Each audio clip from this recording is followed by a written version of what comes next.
Adjoba Kyiamah, Yes. as Executive Director of the UK-Ghana Chamber of Commerce, you are undoubtedly very familiar with the challenges and opportunities of your members. One of the things that we look at in our Index of Economic Openness is the importance of property rights. Yes. And they help to underpin commercial transactions. Could you tell us a bit about your members' experience?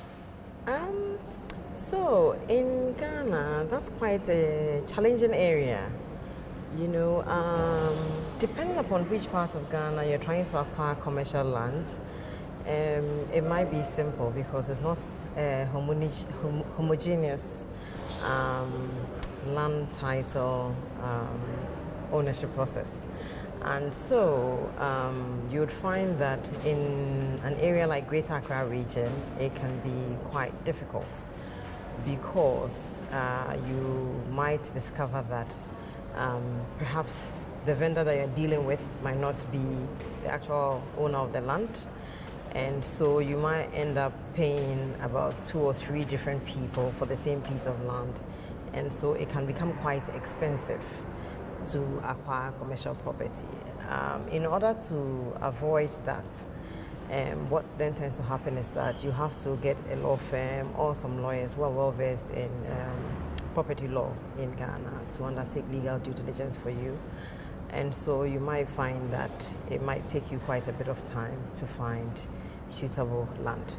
However, if you go outside of Accra, there are some areas that are not so complicated because the ownership rights are quite clear-cut. You know, like in Brong-Ahafo region, it's all state land, and so you would take a lease from the state, and it's quite simple, you know, process. However, over there, the land records are not digitized, you know, so that also can become a little bit of a time-consuming process. I mean, we're trying to digitize our land administration, and therefore we are hoping that at some point in the future it will be less complicated, you know, because if you have, Great. all those records. And beyond digitization, what's the other important thing that needs to be done to make this process run smoothly?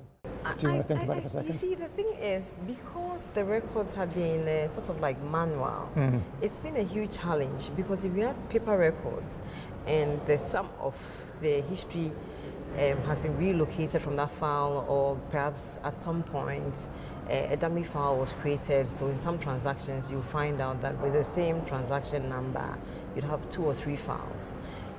It's a big problem, and therefore I think that if we have a new base map for Ghana, you know, and we develop it with blockchain technology, what will then happen is that it's much easier. In Greater Accra now, land or site plans are now coming with barcodes, so you can just scan it and then you can tell all the transactions that have been on that land. It makes life so much easier, and in the future, if it becomes a more efficient process, I think, yes, then we'll be making headway. Great. Thank you very much. Okay. Thank you. Thanks.